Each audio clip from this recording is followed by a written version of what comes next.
Pues nada, muchísimas gracias. Me asusta y a la vez me alegra ver el auditorio tan lleno. Lo primero, nada, muchísimas gracias a Kerwin, a Sol Cultural por la invitación. Para mí siempre es un placer venir a Santander, una ciudad que me queda cerca de donde yo soy, que es asturiano, pero que no conozco tanto como quisiera, pero bueno, siempre me resulta muy agradable venir. Espero que os resulte interesante lo que os voy a contar. Espero no irme mucho por las ramas, que es una tendencia que tengo. Y nada, luego pues charlamos y me decís lo que os parece. Voy a empezar por contar dos cosas que puede parecer que no tienen mucha relación, pero que intentaré razonar a lo largo de la charla por qué la tienen, ¿no? Una es una anécdota, ¿no? Inmediatamente después de la Revolución Rusa, en 1917, a la vez que esa revolución política y económica, se produce una revolución onomástica, se produce una revolución en los nombres que la gente pone a sus hijos. Esto es algo que pasa siempre con los cambios históricos, ¿no? Esos cambios históricos se traducen en cambios del santoral, en cambios de la onomástica, en cambios de los nombres que la gente pone a sus hijos y que muchas veces expresan los deseos de la época, los deseos del momento. De repente en Rusia se empiezan a poner nombres, pues por supuesto, de los grandes revolucionarios del momento a los hijos, ¿no? Y nacen niños llamados Lenin, llamados Stalin, llamados Trotsky, etcétera. Aparecen también nombres curiosos de fenómenos asociados a la revolución, ¿no? Y de repente la gente se llama electrificación, esto es completamente cierto. Se llama centralización, se llama revolución, se llama libertad, por supuesto. Ya digo, ¿no? Esta clase de nombres originales, pero una cosa curiosa que también pasa es que se les ponen a los niños nombres como Jaurès, por Jean Jaurès, el gran socialista francés, Bakunin, Voltaire, etcétera, ¿no? Nombres que no remitían solo a la tradición socialista o a la tradición comunista, sino que formaban parte de un gran torrente con origen en la Revolución Francesa o incluso antes de rebeldía, de impugnación del mundo existente, ¿no? La gente percibía que aquella revolución era la supuración, el resultado de un río muy ancho con muchos afluentes y no se sujetaba solo a una de las tradiciones de la izquierda o de la revolución o de la rebeldía, ¿no? Sino que entendía que todo formaba parte del mismo río. Eso es la primera cosa que quería contar. La segunda cosa, algo que está sucediendo en países como Polonia o Italia, que es que la izquierda está desapareciendo de esos países. Uno ve el Parlamento polaco, uno ve el Parlamento italiano, que son parlamentos que en su momento tuvieron grandes partidos de izquierda, y se los encuentra vacíos de candidaturas de izquierda.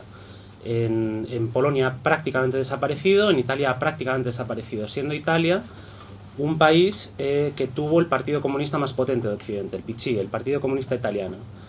Ya digo, el partido comunista más potente que Occidente, que era una contrasociedad completa en Italia. Esto lo expresa bien una famosa frase, una famosa cita de Pasolini sobre el PC. Él decía, el PC es un país limpio en un país sucio, es un país honrado en un país inmoral, es un país inteligente en un país idiota. Era un país dentro del país, una contrasociedad completa. Algo que de alguna manera había pasado también históricamente con el movimiento obrero, ¿no? En el siglo XIX, en el siglo XX, las casas del pueblo socialistas, las sedes comunistas, las sedes anarquistas, eran el centro también de una contrasociedad completa en la que un mismo ciudadano, en la que una misma persona podía estar dentro prácticamente las 24 horas del día, ¿no? Porque el partido tenía guarderías, el partido tenía escuelas, el partido tenía grupos de montaña, el partido por supuesto tenía sindicatos, tenía el propio partido, tenía bibliotecas. Esto es algo muy bonito, ¿no? La ilustración obrera, ¿no? Cómo esas sedes del movimiento obrero, esas sedes de la izquierda, en un momento en el que la escuela no era un derecho universal de todos los ciudadanos, proporcionaba educación, cultura, alfabetización a los miembros del partido, a la clase obrera que acudía a esas sedes, ¿no? Y donde se encontraban bibliotecas que la formaban. Es muy bonito, por ejemplo, acaba de salir recientemente una biografía de la Pasionaria, escrita salieron dos, pero bueno, ahora me refiero a la de Diego Díaz, Pasionaria, la vida inesperada de Dolores Ibárruri.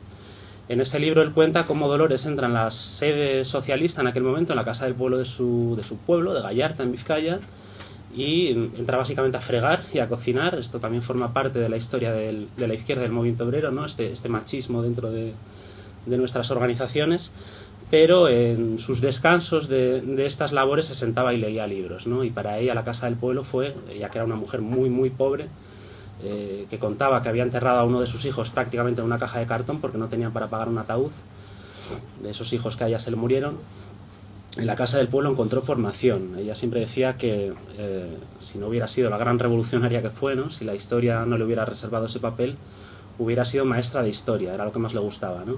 Y ella había aprendido historia en aquella sede porque las bibliotecas de las casas del pueblo, las bibliotecas de aquellas sedes, hay estudios muy bonitos hechos sobre ellas, sobre qué libros había en ellas, y en ellos no había solo las vulgatas marxistas que uno podría esperar, los libros puramente revolucionarios que uno podría esperar, sino que estaban las obras completas de Galdós, estaban las obras completas de Cervantes, estaban los libros de Lope de Vega, es decir, estaba no la cultura obrera, no la cultura revolucionaria, sino la cultura en general, ¿no? Y la idea era la ilustración obrera. Salto a otra cosa que parece que tampoco tiene nada que ver, pero bueno, luego iré relacionándolas, ¿no? Hay un artículo que tuvo mucho impacto hace unos años de Mark Fisher, que se compartió muchísimo, aquí en español se tradujo en la revista Sin Permiso, y es un artículo que se titula Salir del castillo del vampiro, ¿no? Fisher habla ya del clima ultramoralista que se ha ido instalando en el seno de la izquierda. Y mencionaba concretamente, empezaba por mencionar un ejemplo que está protagonizado por Russell Brand, que es un comediante, un humorista británico con origen de clase obrera y que lleva ese origen de clase obrera y ese discurso, ¿no? al prime time y al mainstream, ¿no?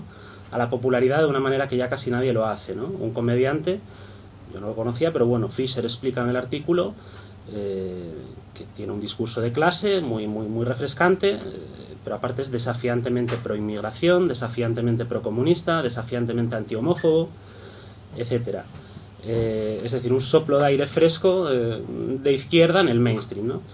Pero resulta que, bueno, en un momento dado le hicieron una entrevista en la televisión que tuvo mucho impacto y en el que usó un lenguaje algo sexista. Referencias, ¿no?, que él hacía en esa entrevista que eran algo sexistas, ¿no? Mark Fisher hacía una reflexión muy interesante sobre que no es que lo que dijera no fuera cuestionable, por supuesto que lo era, pero se convirtió en un motivo de invalidación total de la figura de Russell Brand, ¿no? En debates que se produjeron en la izquierda británica en aquel momento. Esos comentarios que él había hecho invalidaban todo lo demás, ¿no? Convertían a Russell Brand en alguien merecedor de una excomunión total, ¿no? Él lo ponía de ejemplo de que es algo que va pasando cada vez más en el seno de la izquierda, este clima ultramoralista, ¿no? Que de alguna manera es algo, esto no lo dice Fisher, ¿no? Lo pensé yo al leer el artículo, que va un poco contra las enseñanzas de Gramsci sobre el sentido común, ¿no? Las famosas reflexiones de Gramsci sobre la hegemonía y la conquista del sentido común, como un determinado movimiento que quiere conquistar el poder primero tiene que conquistar el sentido común, porque el sentido común no cae del cielo, no es el mismo siempre, sino que es algo que está también en disputa. Cada época tiene su propio sentido común. Lo que la gente considera de sentido común en cada época es distinto. Y Gramsci hablaba de la posibilidad y del deber que tenía la izquierda de transformar el sentido común a partir de los elementos inadvertidamente emancipadores incrustados en el sentido común. El sentido común es una estratigrafía de elementos dispares decantados a lo largo de la historia, y ahí, al lado de elementos reaccionarios, hay también elementos inadvertidamente emancipadores, potencias de revolución, ¿no? Semillas posibles de revolución. Él hablaba, por ejemplo, de la religión, ¿no? de la posibilidad de hacer mayéutica socrática con la gente, explicarle a la gente lo que ya sabe pero no sabe que sabe, a partir de la religión, ¿no? A partir de las escrituras y de los pasajes bíblicos que la gente conoce. Explicarles, por ejemplo, o recordarles el momento en el que Jesús de Nazaret expulsa a latigazos a los mercaderes del templo, ¿no? Allá hay anticapitalismo, digamos, ¿no? Van la letra. O aquel famoso pasaje de que antes pasará un camello por el ojo de una aguja que un rico entrará en el reino de los cielos, ¿no? Hay estos elementos de revolución, de emancipación, de anticapitalismo, de antimercantilismo, inadvertidamente insertados en el sentido común de la gente y en lo que la gente conoce, ¿no? La religión, que indudablemente tiene muchísimos elementos reaccionarios o funciona como una correa de transmisión de la reacción y del conservadurismo, tiene estos elementos a los que uno puede apelar. Pensaba también yo, al leer aquel artículo de Mark Fisher, en una reflexión que en un momento dado me hizo Antón García, que es un académico de la lengua y en Asturias, uno de los impulsores de la dignificación del asturiano y demás. Aparte que es editor también. me hacía una reflexión sobre los dos tipos de críticos que existen, ¿no? De críticos literarios. Está el crítico que de mano te concede el 100 y a partir de ahí va leyendo el libro y cada cosa que le va gustando va bajando el 100, y está el que te da el 0 de mano y es como a ver cómo me conquistas, ¿no? A ver qué cosas encuentro en el libro que me vayan conquistando poco a poco, ¿no? Y está el crítico que hace su crítica en base a lo que le gustó del libro, aunque otras cosas no le hayan gustado, y el crítico que escribe la crítica en base a lo que no le gustó, aunque otras cosas sí le hayan gustado, ¿no? Pensaba en estas cosas porque, pues eso, ¿no? El ejemplo de Russell Brand es bueno. Alguien que tenía un montón de elementos positivos se le excomulgaba, o determinados sectores de la izquierda los comulgaban completamente por una serie de comentarios con los que quizás se podría haber hecho con él una mayéutica, una pedagogía que le invitara a, pues bueno, a enmendarlos, ¿no? Sin condescendencia tampoco, ¿no? Con un diálogo que, bueno, vaya construyendo a la gente, ¿no? De alguna manera nos tomamos a las personas, a la gente como gente cerrada, como gente ya hecha. Nos gusta esto, no nos gusta lo otro, y si no nos gusta pues la cancelamos, ¿no? No entendemos la posibilidad de mejora y de diálogo que vaya construyendo una mejora, ¿no? Hablaba también Fisher de los 3 tipos de deseo que explicaban este clima ultramolarista. Él hablaba de un enrarecido ambiente de propagación de la culpa impulsado por un deseo de sacerdote de excomulgar y condenar, un deseo académico pedante de ser el primero en ser visto descubriendo un error, y un deseo de hipster de pertenecer al grupo. Él atribuía a estas 3 tendencias de época ese clima ultramoralista que se había instalado, a su juicio, en el seno de la izquierda. Y yo tengo una serie de reflexiones que hacer sobre esos 3 tipos de deseo, ¿no? Sobre esas 3 figuras: el sacerdote, el hipster y el académico. A mí me interesa especialmente la parte del sacerdote, ¿no? Porque una cosa que me interesa mucho como lector, como persona que escribe cosas, es la religión, el fenómeno histórico de la religión, y también la parte de religión que hay en la izquierda, la parte de religión que hay en los movimientos de los que formamos parte, ¿no? Algo que es histórico en realidad, ¿no? En la edad contemporánea la religión se retrae, y eso deja un hueco, de alguna manera, en el alma de los seres humanos y en la organización de las sociedades, que procuramos llenar de nuevas maneras, ¿no? Cuando se saca la religión por la puerta, vuelve a entrar por la ventana, de alguna manera. Y aparecen religiones laicas, religiones seculares, por así decir, que vienen a proporcionarnos un nuevo repertorio de dioses, herejes, profetas, sagradas escrituras, mandamientos, sacramentos, rituales, un sentido de trascendencia, de formar parte de algo más grande que nosotros. Eso pasa, por ejemplo, es un ejemplo evidente con el nacionalismo, ¿no? La nación se convierte en un dios a la que adoramos de esa manera. Pero también pasó con el socialismo. El socialismo también vino a ser, en un momento dado, una de esas religiones de sustitución. Nos proporcionaba un sentido de la segunda venida, ¿no? La revolución como la segunda venida de Cristo que redimiría el mundo. Nos proporcionó sagradas escrituras, nos proporcionó profetas, Marx, Engels, Lenin, etc. Herejes, ¿no? Para un stalinista, pues la herejía de Trotsky. Todo lo que pasaba en el mundo y estaba mal se atribuía al trotskismo, ¿no? El pensamiento que hay ahí detrás es eminentemente religioso, ¿no? Y se pensaba, ya digo, en la revolución como esa redención, como esa segunda venida de Cristo que vendría y redimiría a la humanidad, y se llegaba a pergeñar una literatura en la que se hablaba, pues, de fuentes que emanarían leche y cosas de estas, ¿no? Esto en el Pravda en los años 50, en los años 60, en la época de Khrushchev, aparecía tal cual, ¿no? Hacían profecías de este tipo de: en tantos años llegaremos al comunismo, llegaremos a la sociedad comunista, que todavía no somos, porque somos una sociedad meramente socialista, y las fuentes manarán leche, ¿no? Algo que remite muchísimo, pues eso, a los textos utópicos puramente religiosos de la historia. Yo pienso que estamos en un momento de agitación religiosa, en ese sentido en el que la religión puede ser también una religión laica. Estamos en un momento de decadencia, en un momento en el que percibimos la inminencia de la catástrofe climática fundamentalmente, pero no solo. Un momento de cambio histórico, un momento de fin de una era. Hay una era que se agota, hay una era nueva que viene, que llega, que no sabemos cómo será, y como en todos los momentos de la historia en los que ha pasado eso, se despliega una proliferación de sectas, de milenarismos, de fenómenos escatológicos, ¿no?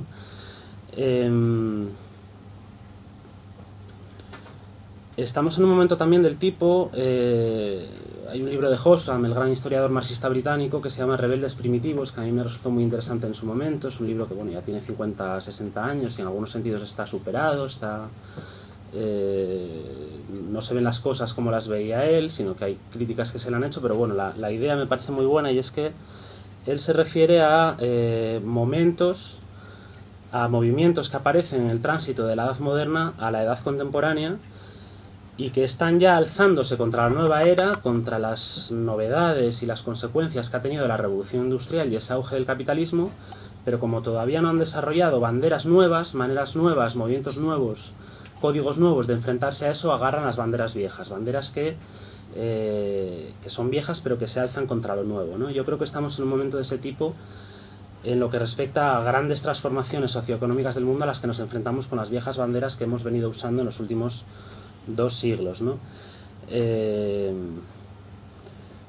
La izquierda es más cristiana que la derecha, ¿no? Es otra idea que quería transmitir. Hay una paradoja, que es que la derecha que reivindica el cristianismo no es cristiana, y la izquierda que impugna el cristianismo sí que es muy cristiana en muchísimos sentidos, ¿no?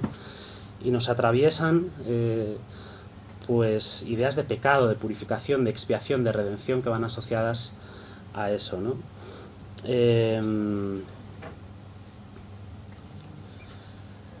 Hay otra cosa que entiende también muy bien la derecha, mucho mejor que la izquierda, que es que estoy lanzando como ideas sueltas, ¿no? Pero bueno, espero que al final pueda ser capaz de reunirlas, ¿no? Hay una cosa que entiende muchísimo mejor la derecha que la izquierda, que es que no se triunfa apelando a grandes valores universales, ya que la gente se redima o se corrija en base a ellos, la libertad, la paz, la justicia, etcétera, sino que se triunfa articulando causas egoístas, y yuxtaponiendo y articulando y convirtiendo en una misma fuerza común causas egoístas o causas legítimamente concernidas, ¿no? Egoísta es una palabra un poco dura, un poco peyorativa, pero al final, pues eso, tú articulas grupos de interés, ¿no? La izquierda está siendo bastante incapaz de entender eso, y eso remite un poco, a mi juicio, a esa dimensión cristiana interior que tiene la izquierda. Apelamos a valores universales.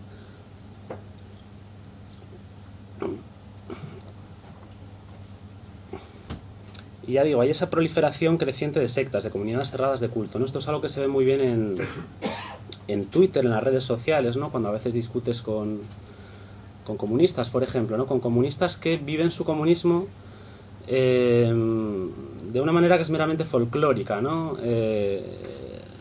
Rebatirte una cuestión lanzándote una fotografía de un libro de Marx o de Engels subrayado, ¿no? El versículo del capítulo concreto que impugna lo que tú estás diciendo, ¿no? Hay esta manera, en un momento en el que desapareció la Unión Soviética, en la que desaparecieron los grandes partidos comunistas que, pues como en el caso del Pichi, ya digo, eran una contrasociedad completa, eran partidos muy grandes y también eran partidos que tenían dentro tendencias distintas, eran capaces de articularlas, evolucionaban también con el tiempo, ¿no? Era una sociedad orgánica en un sentido que a mí me recuerda a una cita que me gusta mucho de Jean Jaurès, a quien justamente mencioné antes, ¿no? El gran socialista francés. Él decía, tradición no es preservar las cenizas, es mantener encendida la llama. Este tipo de comunistas, pero no solo pasa con los comunistas, ¿no? Estoy poniendo ese ejemplo, pero hay otros, preservan las cenizas de un mundo fenecido, las embalsaman sus fragmentos y los esgrimen como bandera contra las nuevas cosas, ¿no? No es ese fuego encendido, ni es ese río vivo que es en realidad la tradición bien entendida, ¿no? La tradición no es algo embalsamado, sino que quienes entienden correctamente lo que es la tradición entienden que es un río vivo, que va evolucionando, que va cambiando en función de las necesidades de cada momento, que viene de muy lejos, pero que va, ya digo, fluyendo y puliendo, digamos, los cantos del río, ¿no? Después volveré al tema de la tradición. Fischer mencionaba, ya digo, 3 tipos de figura que son las que están detrás de este ultramoralismo de la izquierda: el sacerdote, el hipster y el académico. Pasando al hipster, hay una reflexión que tenemos que hacernos, que es que la izquierda también es un nicho de mercado. Y esto es algo que también está pasando, como decía, en Italia, ¿no? La izquierda ha desaparecido del Parlamento italiano, prácticamente ha desaparecido de la pretensión de conquistar políticamente el poder, pero no ha dejado de existir. Lo que pasa es que se articula como un archipiélago, como un rosario de librerías, centros sociales, editoriales, etcétera. Esto es algo que en España no está pasando todavía, pero veo conatos de que pueda acabar pasando, ¿no? convertir la izquierda en marcas y en negocios directamente, ¿no? Planeta, la editorial Planeta en los años 70, en aquellos años de la transición, era una editorial que publicaba a la vez libros de extrema derecha y de extrema izquierda. Era una editorial que publicaba lo que vendiese, ¿no? Allá donde había un nicho de mercado, pues ellos estaban dispuestos, no eran una editorial ideológica, ¿no? Sino que buscaban nichos de mercado y los llenaban, ¿no? Si este libro va a vender, me da igual lo que diga, ¿no? Hay un nicho de mercado en la izquierda, ¿no? Y en el mercado uno procura distinguirse, señalar los defectos de la competencia, ¿no? Esto tiene que ver también con lo que decía antes del ultramoralismo, ¿no?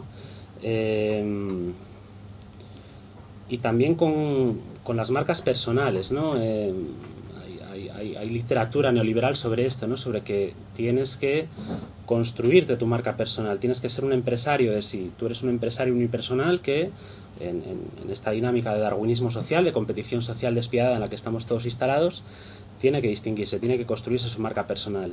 Y la izquierda puede ser una manera de construirse una marca personal, ¿no? Y una carrera. Esto es una deriva peligrosa contra la que tenemos que estar alerta, ¿no? También hay una aplicación a la izquierda. Al final los movimientos políticos de cada época se parecen a las estructuras económicas de cada época, ¿no? Y en esta época, capitalismo neoliberal, consumismo, etcétera, también hay una cultura del usar y tirar que se está trasladando a la izquierda. Hay una lógica ahí del reseteo permanente, ¿no? De compresión de los tiempos históricos. Las cosas que antes duraban un siglo ahora duran 10 años, ¿no? Los ciclos se agotan mucho más rápidamente de lo que se agotaban antes y nos cansamos de las cosas mucho más rápido. Igual que nos cansamos de los productos de consumo que consumimos mucho más rápido, y hay esa lógica del usar y tirar y de la obsolescencia programada también, de muchísimo antes de que el teléfono móvil o el ordenador que tenemos se haya estropeado, cambiarlo por uno nuevo. Eso nos pasa también con los partidos, ¿no? Con partidos que además se forman cada vez más con una lógica, digamos, macroniana, ¿no? Macron como el gran ejemplo de primero el candidato y luego el partido instrumental que se le monta alrededor, ¿no? Y que dura unos pocos años, dura los años que dura el candidato. Este candidato, pues cuando acaba su ciclo vital, ¿no? Como tal, se sustituirá por un candidato nuevo al que se le montará un partido nuevo alrededor, ¿no?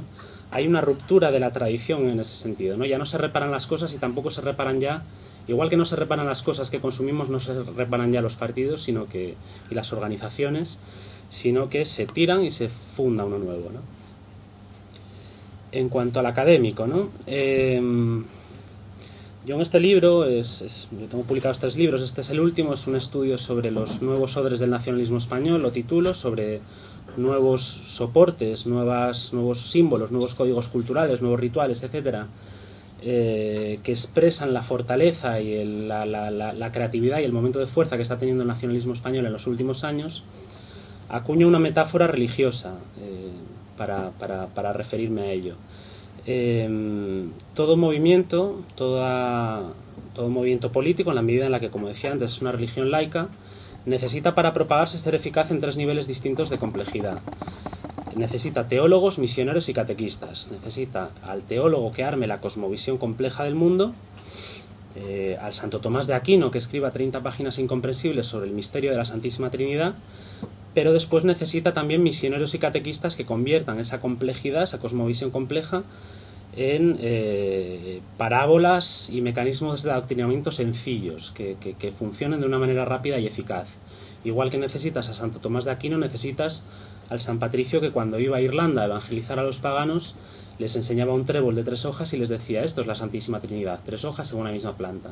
Esas 30 páginas incomprensibles de Santo Tomás de Aquino condensadas en una imagen sencilla e inmediatamente comprensible. Y después necesitas el término medio del catequista, que es el que a los ya convertidos les enseña de una manera amena las verdades de la fe, ¿no? En este libro yo digo que el nacionalismo español, razono que el nacionalismo español está siendo tremendamente eficaz en los últimos 10-15 años en esos 3 niveles. Tiene teólogos muy exitosos. Yo el libro lo escribo a partir de la constatación de que están pasando cosas sorprendentes relacionadas con el nacionalismo español. El éxito, por ejemplo, de un libro como Imperiofobia, de María Elvira Rocabarea, una defensa en principio erudita del Imperio Español y de su papel histórico, 400 páginas, un libro que no es para todo el mundo, un libro que se publica en una editorial que tampoco es una de las grandes editoriales, y que sin embargo en este momento vaya por las 40 ediciones, ¿no? Se convirtió en un fenómeno editorial de la leche en su momento y vendió miles y decenas y cientos de miles de copias, ¿no? Lo escribí también pues pensando en un día en el que estaba paseando por mi barrio, un barrio obrero de ahí de Gijón, La Calzada. Me paré en el escaparate de una pequeña librería de barrio, una de estas librerías donde lo mismo te venden un estuche que una cartulina, que una pequeña selección de bestsellers. Y entre esos bestsellers estaba España frente a Europa de Gustavo Bueno, un libro aún más complejo, aún más no para todo el mundo que Imperiofobia, también una defensa erudita del Imperio Español y de su papel histórico, que estaba siendo vendida entre los bestsellers de una librería de barrio, ¿no? Eso nos habla de, ya digo, éxitos sorprendentes teológicos. El nacionalismo español tiene estos teólogos que arman la cosmovisión compleja y que son capaces de hacerla exitosa, pero también tiene catequistas, que en este caso serían los novelistas históricos. Hay un boom de la novela histórica, novelas históricas sobre los tercios de Flandes, sobre la Reconquista, sobre la conquista de América, etcétera, los cuadros de Augusto Ferrer Dalmau, y después tiene el nivel más básico, el nivel de los misioneros, ¿no? Esas imágenes inmediatamente comprensibles. Por ejemplo, estos lemas, pienso yo en el libro, provenientes del mundo del deporte, del mundo del fútbol sobre todo, tipo soy española, que quieres que te gane, etcétera, que al final en su humorismo, ¿no? en su frivolidad, condensan la cosmovisión compleja de un Gustavo Bueno. Es el mismo mensaje: España es una nación excepcional, ser español no es cualquier cosa, ¿no? El libro de Gustavo Bueno y ese lema que se puede llevar en una camiseta, al final están lanzando el mismo mensaje. Y el nacionalismo español, ya digo, es eficaz en esos tres niveles: teólogos, misioneros y catequistas. Yo me hago la reflexión de que la izquierda tiene teólogos pero no tiene misioneros ni catequistas en este momento.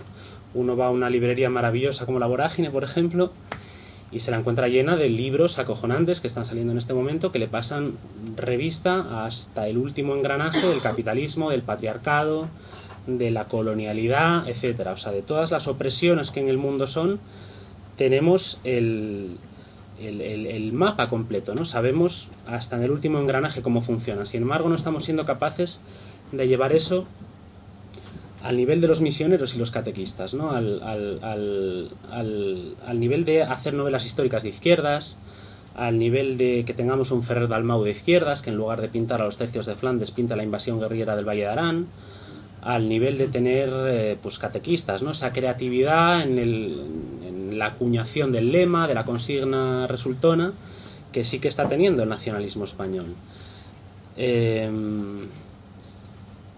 Y claro, refugiarse en eso, ¿no? Hay mucha gente que se está refugiando en eso, ¿no? Lo hemos visto con la crisis con la mengua progresiva de Podemos, ¿no? Como mucha gente que se había implicado fuertemente en el partido en sus momentos de mayor fuerza, gente que muchas veces no venía de experiencias políticas previas, sino que era gente progresista que nunca había militado, pero que en esa ola que se produce en ese momento se implica y pone su talento al servicio del proyecto. Académicos muchas veces, cuando el proyecto va descarrilando, se retira de nuevo a este mundo de lo académico, ¿no? Y hay muchísima gente valiosísima en este momento que en su momento, ya digo, estuvo muy implicada en política, en la labor militante del partido, que ahora mismo pues eso, está escribiendo ensayos maravillosos, pero nada más, ¿no? La tentación del retirarse a lo teológico es también la tentación es una tentación peligrosa, porque también es la tentación de no asumir contradicciones, ¿no? Y de no enfrentarse, no enfrentarse a lo que era la política según Max Weber, ¿no? Que es taladrar tablas duras, una labor ardua de bajar al barro, de asumir contradicciones, de esforzarse, etcétera. Un poco como dedicarse a escribir novelas aventuras sin vivirlas, ¿no? Es decir, escribir libros es muy fácil porque no asumes contradicciones, ¿no? Es una tentación en la cual tú sientes que sigues militando, que estás implicando, te estoy escribiendo un libro que está denunciando las cosas que están pasando, pero no asumes contradicciones, ¿no? No estás bajando al barro de la militancia política. Algo que tampoco es culpa de esta gente, sino que es culpa, pues si acaso, del ciclo político, ¿no? De cómo el ciclo político ha ido decepcionando a mucha gente, o ha ido expulsando a la gente, no ha ido sabiendo integrar a la gente y mantener ese flujo de lo vivo y de lo activo y de lo que es capaz de ir reparándose y corrigiéndose en el proceso, ¿no? Frente a todas estas tendencias, ¿no? Frente a todas estas tendencias que nos conducen hacia la diferenciación, hacia la fragmentación, hacia el refugio en pequeñas comunidades de consuelo, yo creo que es muy necesario recuperar el sentido correcto de la tradición que comentaba antes de Jaurès, ¿no? El mantener encendido el fuego en lugar de preservar las cenizas y entender la labor de la izquierda, pues eso, como un río vivo, con muchos afluentes, un río que viene de muy lejos, pero que ya digo, que tiene muchos afluentes, y entender también que la izquierda es una tradición, es también una tradición y tiene que serlo. Yo cito mucho, lo cito también en este libro, el famoso inicio del 18 Brumario de Luis Bonaparte de Karl Marx, que es donde él acuña aquello tan famoso de la historia se repite dos veces, primero como tragedia, después como farsa. Él se refería a cómo todos los momentos revolucionarios de la historia, los grandes momentos insurreccionales de la historia, contra lo que pudiéramos pensar o contra lo que pudiera dictar el sentido común, no son tanto momentos de anhelo de futuro como momentos de anhelo de pasado. Los revolucionarios se sienten herederos de un pasado dorado que veneran y que se proponen rescatar de debajo del presente infame que lo está enterrando. Cada revolución idealizó, cada gran revolución de la historia ha idealizado un pasado distinto, ¿no? Él pensaba, por ejemplo, en cómo la Revolución Francesa fue un momento de idealización del pasado grecorromano, algo que se traduce una vez más en los nombres, ¿no? Igual que la Revolución Rusa se tradujo en esa revolución onomástica, la onomástica de la Revolución Francesa remitía mucho a eso, ¿no? Aparte de la propia nomenclatura del nuevo régimen que la revolución se proponía crear, ¿no? Cónsules, senadores, etcétera, la gente se cambiaba los nombres, se ponían nombres como Graco, como Augusto, nombres que remitían a ese pasado dorado, como Pericles, etcétera. Se renombraban ciudades francesas que pasaban a llamarse Termópilas y nombres así, etcétera. Marx, con esa lírica tan potente que él podía tener, decía algo así como que cuando los hombres se disponen a representar una nueva escena de la historia universal, temerosos ante la magnitud de la gesta que se disponen a realizar, convocan en su auxilio espectros del pasado.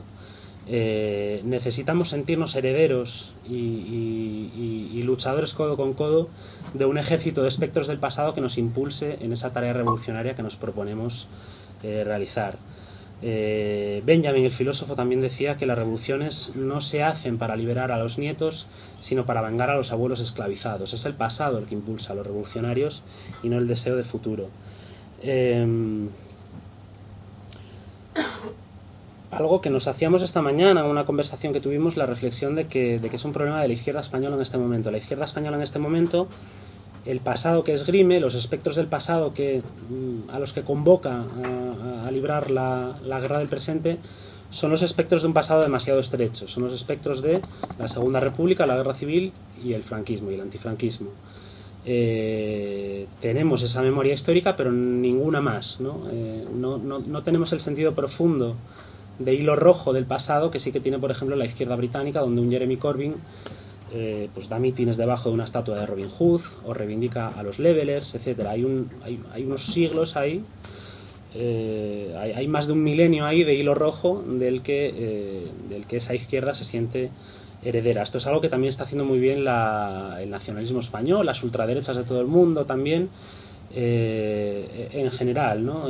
Convocar en su auxilio a espectros como, pues ya digo, los luchadores de la Reconquista, los tercios de Flandes, los conquistadores de América, etcétera.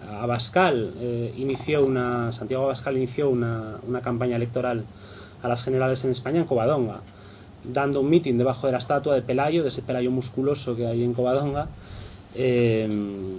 allí, ¿no? Y el mensaje era evidente: en este lugar que inició la Reconquista, nosotros convocamos a los espectros de los astures que derrotaron aquí por primera vez a los moros, para expulsar a los nuevos moros, para iniciar una nueva reconquista que expulsa a los nuevos moros de España. Los nuevos moros somos nosotros, la izquierda, ¿no?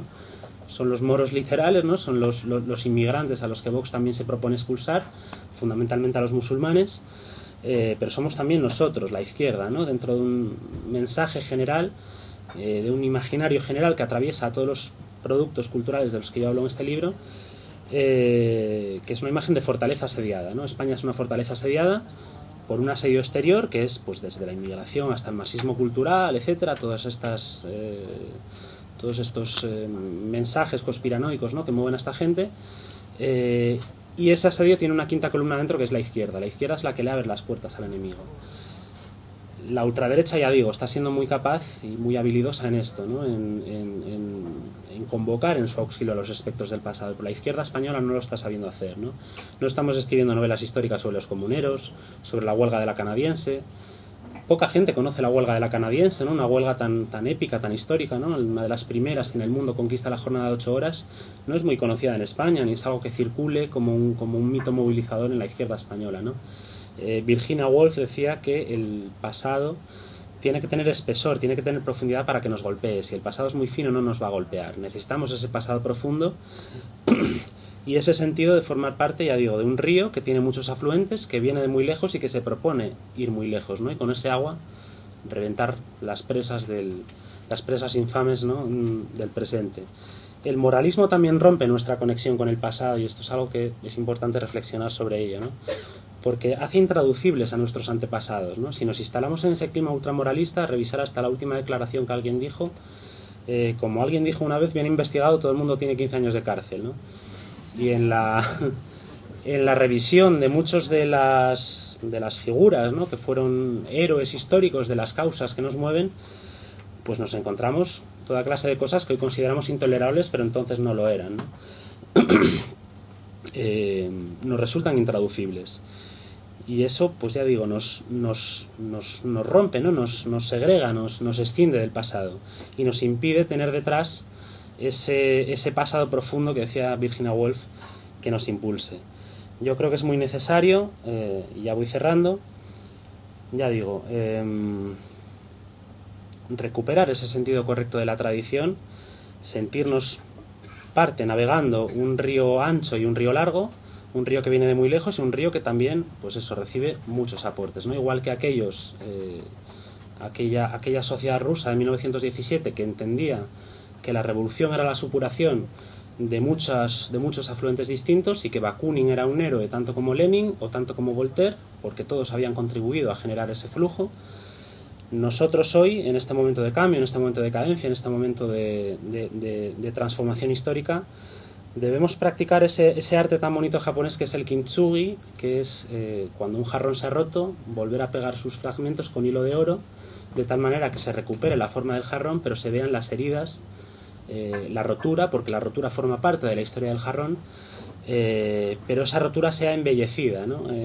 No se vea como tal rotura, sino que respetando su existencia, respetando que eso es parte de la historia del jarrón, embellecerla, ¿no? Reunir de alguna manera, volver a unir en un mismo jarrón lo que se desunió con la Primera Internacional y ser capaces de sentirnos hermanos, y ahí es donde llega la fraternidad, y parte de un mismo movimiento que en su santoral, en su panteón de héroes movilizadores, quepa lo mismo el Che Guevara, que Buenaventura Durruti, o que Olof Palme, o que Salvador Allende. Yo creo que es muy importante eso en este momento, y nada, espero que os haya interesado esta charla, y muchísimas gracias por escucharme. Bueno, no sé si me va a dar tiempo a contestar todo lo que me gustaría contestarte, porque has dicho un montonazo de cosas súper interesantes. Empezando por lo de que la izquierda tiene una raíz cristiana, una forma de ser cristiana. Yo una vez leí que la Revolución Francesa son las cartas de San Pablo desarrolladas, porque en las cartas de San Pablo ya se habla de la libertad, la igualdad y la fraternidad, es cierto. Y respecto al carácter, es que hay tipos humanos, y los tipos humanos que en el siglo I y II estaban construyendo el cristianismo son los mismos que en 1789 asaltaban la Bastilla. Si se lee la crítica de Celso, que es un filósofo pagano del siglo II, a ese primer cristianismo, dice: estos cristianos son tan rebeldes que son cristianos por ser rebeldes. Si ser cristiano no fuese sinónimo de ser rebelde, serían otra cosa. Pues eso pasó, ¿no? Que llegó un momento en la historia humana en la que ser cristiano dejó de ser sinónimo de ser rebelde, y esa gente pasó a hacerse otra cosa, socialista, libertario, lo que fuera. Bien, pero ya centrándome más en el corazón de lo que estabas planteando respecto a cuál es nuestra tarea. Yo no creo que la izquierda tenga teólogos, porque la izquierda española ha olvidado cuál era la diosa de su teología, que es el gran hueco que nos falta a todos. Tiene un nombre muy concreto y apela a una cosa que es al mismo tiempo pasado profundo, que nos retrotea hasta los comuneros, y horizonte concreto de futuro, y su nombre es república. esto es fundamental.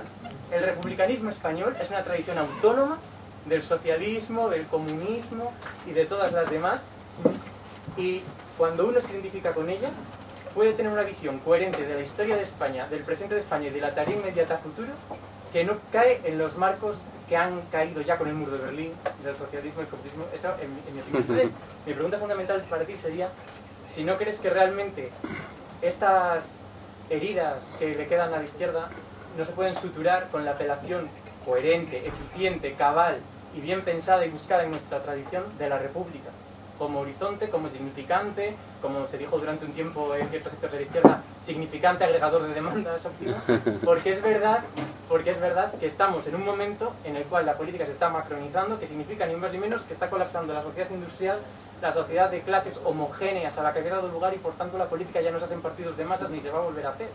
Se va a volver a hacer como cuando el republicanismo español era nuestra cultura principal, con partidos de notables, con un horizonte que agrega las demandas y todas esas cosas. Así que mi pregunta sería, ¿cómo ligamos todo esto que has dicho, que es fantástico, con la República? Pues nada, completamente de acuerdo con todo, y sí, completamente de acuerdo también con la parte de la República. Y otro de los problemas que tenemos hoy es que el republicanismo, con demasiada frecuencia, ¿no? El republicanismo que esgrimimos es un preservar las cenizas de la Segunda República y un hacer un mero folclore de la Segunda República, y no recuperar ese sentido de llama encendida y de sentirnos, pues eso, nadando en un río que viene de mucho más atrás que la Segunda República. Antes de la Segunda República hubo una Primera República que acabó como Rosario de la Aurora, pero donde también había cosas muy interesantes y gente muy interesante. La tradición preciosa del republicanismo federal en España está completamente olvidada, es una especie de antecedente del socialismo muy interesante que está completamente olvidada. Y sobre todo tenemos que pensar la República del siglo XXI sin pensarla como una mera venganza o una mera recuperación de la Segunda República, ¿no? Como un revivir el muerto del 39, ¿no? Porque en muchos casos las grandes conquistas de la Segunda República, por las que tan orgullosos nos sentimos como republicanos, hoy ya están conseguidas otra vez, ¿no? Con lo cual, pues cantar las bondades de la Segunda República como un régimen que acabó con la pena de muerte, que hizo una ley del divorcio, que le dio el voto a la mujer, etcétera, etcétera. Eso, por supuesto, es importante, es conocer de dónde venimos y sentirnos orgullosos de lo que hicieron nuestros abuelos, pero hoy hemos abolido la pena de muerte, hoy tenemos una ley del divorcio, hoy tenemos voto para la mujer, etcétera, etcétera, ¿no? El contenido que tenga la República del siglo XXI, que tampoco puede ser un mero cambiar un rey por un presidente electo y no cambiar nada más. O sea, para que la sociedad desee una tercera república, esa tercera república no tiene que ser simplemente la promesa de votar más. La gente está cansada de votar, esto es importante, ¿no? La gente percibe que incluso vota demasiado. Eso no quiere decir que la gente sea autoritaria o dictatorial, pero ofrecerle a la gente vas a votar más de lo que votas y no va a cambiar nada más no es una... Para ese viaje no hacen falta alforjas, ¿no? Hay que dotar a la República, a la propuesta de una tercera República, de un contenido ilusionante, pensado para el siglo XXI, que vaya más allá, ¿no? Y que sea la promesa de un cambio más profundo y, de alguna manera, la idea está de un significante vacío en el que cada cual vea su propio sueño, ¿no? Que cada cual sienta que ahí se encarna el sueño particular que él tiene, ¿no?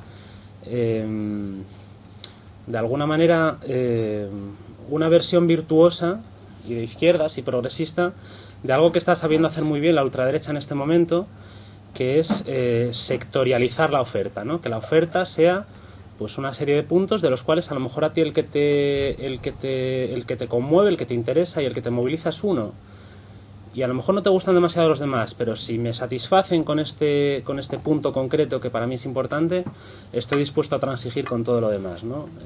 Esto, ya digo, la ultraderecha lo está sabiendo hacer muy bien,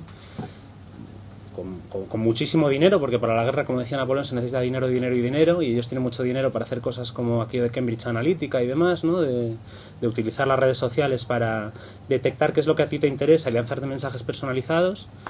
La izquierda no tiene tanto dinero para hacer ese tipo de cosas, que por otra parte posiblemente sean inmorales también, pero sí que tiene que ser capaz de funcionar así, ¿no? Ya digo, de no funcionar apelando a grandes valores universales y y a que la gente se convierta a ellos, no apelar a la conversión, a ese fenómeno tan religioso que es la conversión, ¿no? Reconviértete al Dios de la libertad, reconviértete al Dios de la justicia, sino escuchar las demandas de la gente y ser capaz de hacer que la gente piense que se las vas a satisfacer, ¿no? Y que ese significante movilizador como república va a ser lo que satisfaga esa demanda.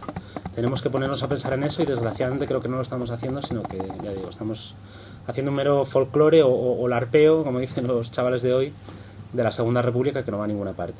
Yo tengo dudas sobre, estoy de acuerdo contigo en el 98% de lo que has dicho, ¿no? Y me ha gustado mucho tu charla y me parece muy interesante. Tengo dudas un poco sobre esto último que has planteado, que ya lo habías planteado en la charla, ¿no? A mí me da la impresión de que lo que hemos perdido en la izquierda es precisamente el horizonte utópico. Quiero decir, la revolución no está en la agenda, la vía al mundo mejor del siglo XX fue una vía muerta, una vía, en fin, con muchos cadáveres por el camino, por tanto no podemos volver ahí. No sabemos muy bien cuál es el horizonte, ¿no? Lo que está funcionando ahora en la izquierda es los pocos logros que conseguimos desde el gobierno o desde la oposición, que también desde la oposición se consigue algo a veces, ¿no? Los sanitarios de Madrid son un ejemplo. Es decir, lo poco que estamos consiguiendo, y cuando vemos que avanzamos un poco y que nos sale un poco la sonrisa, es pues porque el salario mínimo está subiendo, porque se ha conseguido un poco de que la reforma laboral vaya un poco mejor de lo que había antes, los pocos logros que estamos consiguiendo desde el gobierno de coalición, ¿no? Y me parece que sí que en estos discursos generales la ultraderecha nos lleva ventaja. Quiero decir, es verdad que aprovechan muchos agravios parciales, ¿no? O sea, todos los que les gustan los toros, a Vox, porque son los que los defienden, ¿no? Todos los que están hartos de que el feminismo avance, pues Vox, etcétera, ¿no? Todos esos supuestos agraviados, porque no son agraviados en realidad, bueno, saben dónde desaguar, ¿no? Pero tienen también más que un horizonte, o un horizonte que remite al pasado también, ¿no? Vamos a recuperar ese pasado que nos están robando. Si uno escucha a Abascal a veces, en medio de todos los disparates, a veces dice cosas que hay gente que las puede escuchar, ¿no? Hay un mundo que nos están robando, que es el mundo de nuestros padres, que es el mundo de la tradición, y que nos están robando los comunistas, los trans, con todas estas historias que nos están metiendo, que no tienen nada que ver con lo que nosotros queremos. Es decir, ese lenguaje global de que queremos una sociedad que nos están robando, eso ellos lo tienen claro, ¿no? Y llega a gente, pues son todos los que les donan. Y a mí me parece que eso es lo que nos falta en este momento. Es decir, más allá de los pequeños logros parciales que podemos conseguir, ¿hacia dónde se dirige la izquierda? ¿Por qué la izquierda ha desaparecido en Italia? Pues no sabemos. ¿Qué es lo que podemos conseguir más allá de eso, de subir el salario mínimo? Que está muy bien, pero después ¿qué? Sí, ellos, la ultraderecha, etcétera, ellos están haciendo una revolución y son muy conscientes de que la están haciendo y a veces incluso lo explicitan, ¿no? Hay una cita que a mí me pareció pues muy significativa, ¿no? De Steve Bannon en su momento, que era... Steve Bannon llegó a decir, el famoso asesor de Trump y demás, ¿no?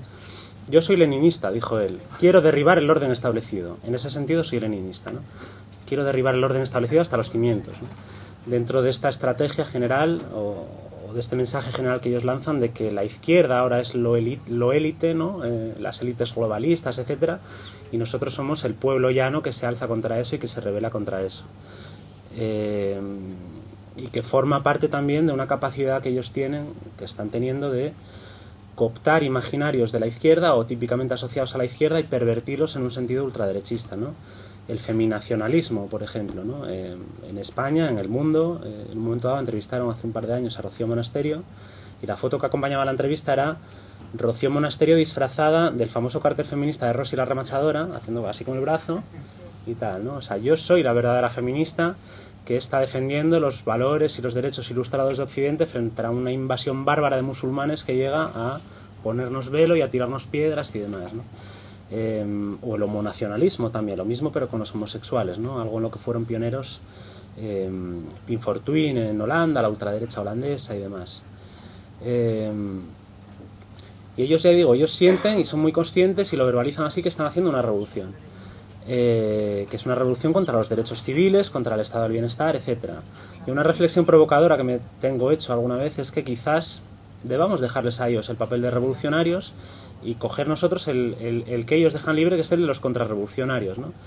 Frente a esa revolución, ser conservadores y contrarrevolucionarios. Ser conservadores del estado del bienestar amenazado, formular nuestra causa, nuestras demandas en ese sentido. Nosotros estamos protegiendo algo valioso que nos está siendo arrebatado, una tradición valiosa, un pasado valioso que nos está siendo arrebatado, ya digo, el estado del bienestar, derechos conquistados a lo largo de 200 años, etcétera.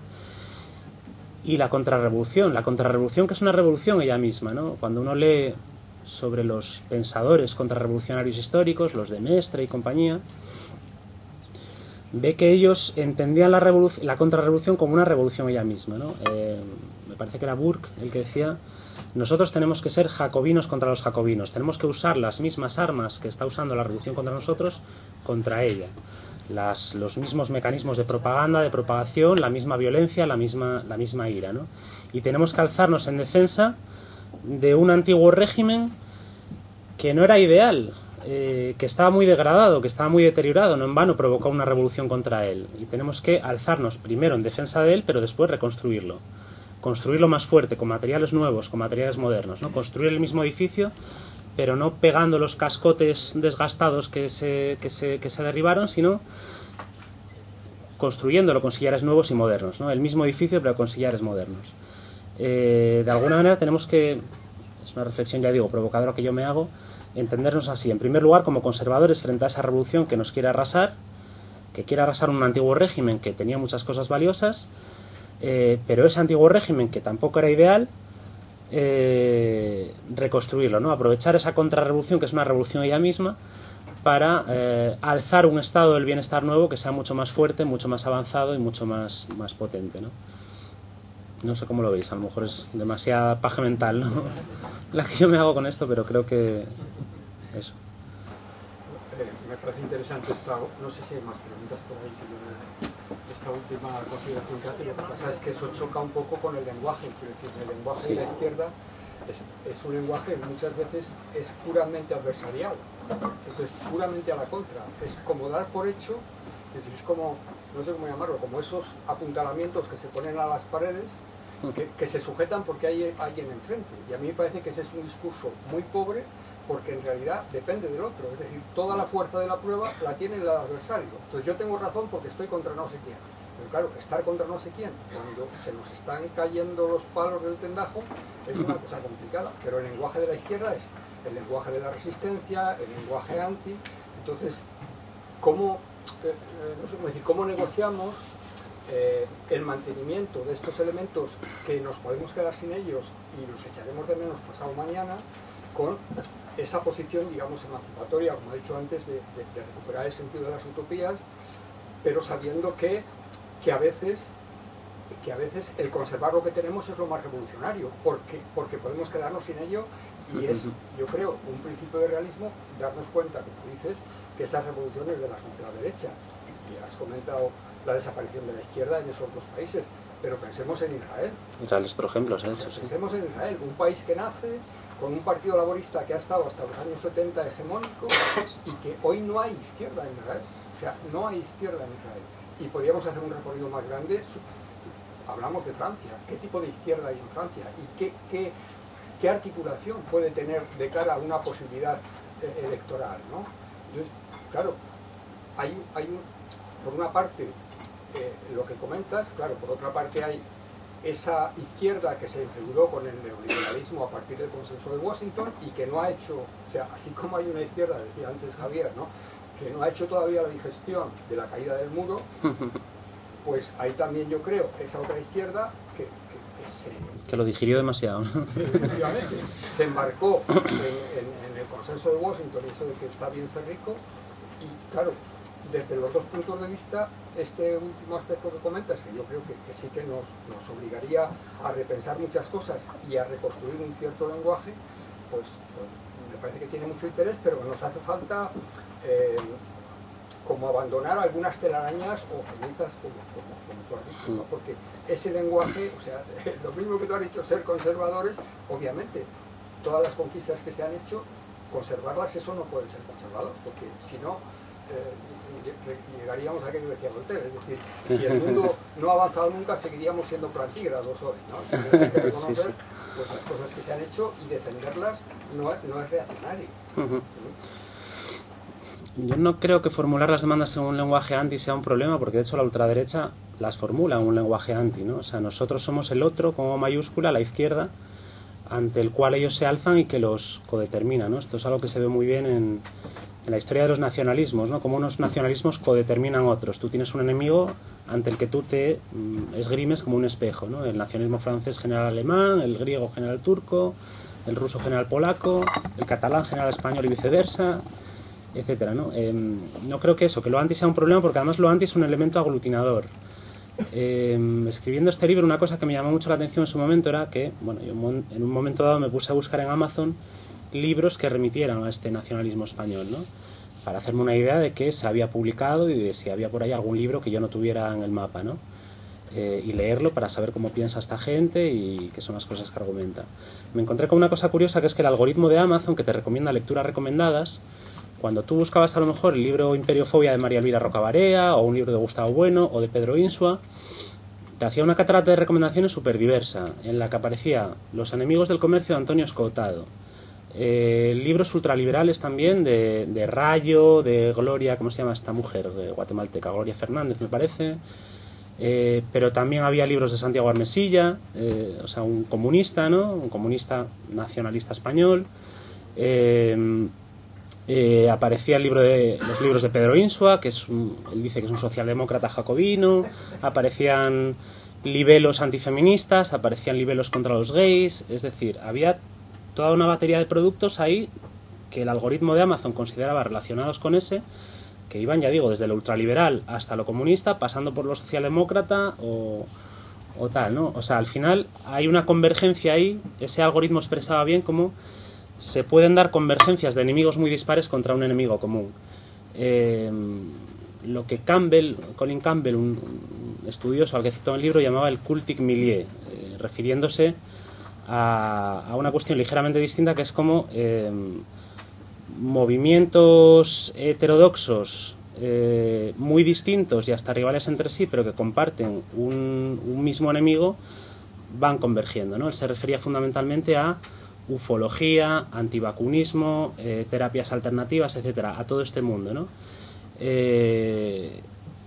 Y ya digo, cosas tan distintas como un ufólogo y un antivacunas, ¿no? Cosas que en principio no tienen mucho que ver, pero que en el luchar contra una misma cosa, en el proclamar que de la misma manera que ellos poseen una verdad oculta que se alza contra la verdad oficial, aunque fueran movimientos distintos, acababan convergiendo, ¿no? Acababan articulando una causa común, iban escuchándose con interés y con atención unos a otros, y acababan mezclándose, acababan conformando un mismo movimiento, ¿no? Partían de posiciones muy distintas,